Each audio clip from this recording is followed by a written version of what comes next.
Hi all, how you doing? I don't know about you, but I quite like poetry. I've always liked poetry ever since I was a young lad. I've always loved poetry, and it's one of those things I used to write a lot, and I used to just read a lot, and I think I've also performed some in my time as well. But today I read a poem and it really resonated with me, and if I may, I'd like to read that tonight to you guys. And it's from a book called A Personal Apocalypse, The Poetic Rumblings of a Troubled Man. The Poetic Rumblings of a Troubled Man. And it's by a guy called Jack W Gregory, who actually kind of gave me this book when I met him. And he's a wonderful guy, actually.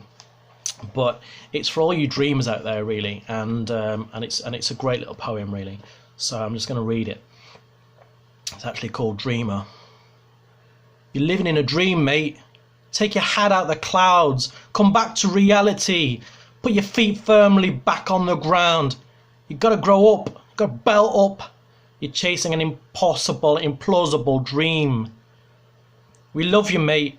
But at times you make us want to just scream and shout and slap you about and knock you out of your constant daydream. You'll never be a writer, mate. Just face it.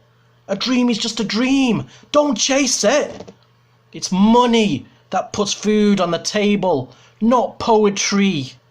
Not unobtainable, unrealistic goals. If you carry on the way you do, mate, you'll always be on the dole. We don't say this to hurt you. We love you. Honestly, we do. But if you carry on like this, mate, you're well and truly screwed. You've got to love well-meaning friends, haven't you? Because there's so many people out there who kind of think they want the best for us. And so they think that when we say, look, we want to do this or that, the first thing they do is just want to, as the poet says, slap us down, try and knock some sense into us, because they think that we'll never make a living from our dreams, we'll never make a living from our daydreams, whatever it is, will not support us. And it's ironic, isn't it, that as friends we're supposed to want the best for each other, we're supposed to encourage each other, and if our friends want to go off and do this, then why not? Is it really up to us? Do we really have the right to say you can or you can't do that? I mean, who wants to hear that as a friend? Maybe it might appear silly to them. Maybe, just maybe, it might appear crazy to us. But actually, if it's something we desperately want to do, if it's something that we're passionate about, and actually if we're coming to our friends and saying, look, this is our dream, we want to do this, then who are they to talk us out of it? Who are they to tell us what is or isn't real, what is or isn't achievable? Because let me tell you, so many dreamers are achieving. Not only are they achieving, but they are living their dream. And you see on Facebook, don't you, all these adverts and stuff of these people who are like so-called living their dream, and you think, oh, is it real?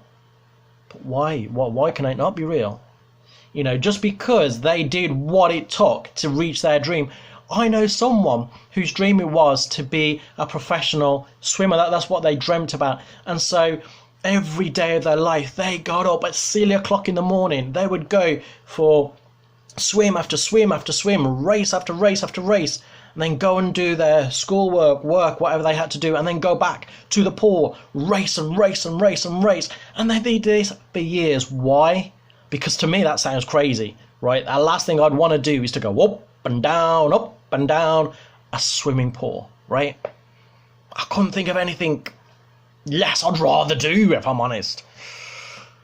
But they did it. Why? Because that was their dream. They wanted to be the best of the best, and they were determined, right, that bronze wasn't going to be good enough, silver wasn't going to be good enough. They would strive for gold time and time again. They would achieve their best time and time again, and their best was good enough. And they were willing to do what it takes, whether it meant moving out of the area, whether it meant getting up at stupid o'clock in the morning, whether it meant being away from friends, whether it meant giving up their social life.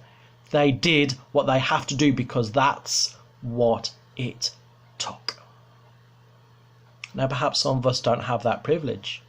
Maybe some of us think it can never be achieved. Maybe some of us just think, it's just a pipe dream, I'll never do it. And that's okay, But don't get in the way of somebody who actually wants to do it. That's unfair. The best way to support a friend who has those kind of ideas is to say, look, I might not agree. I might find it difficult to understand. But if ever you need me, I'm going to be there. Because let me tell you, it can be a lonely road sometimes when you're a dreamer, right? Because a lot of people don't understand you. And sometimes you might just need a friend to be at the other end of the phone, or somebody to say, look, keep going. Because it's so often we just want to quit because it is tough. So next time you hear a dreamer talk about their dreams, right, or maybe it's you, then maybe, just maybe, give them a bit of love. Give them a bit of support. Have a great night. Take care. Bye.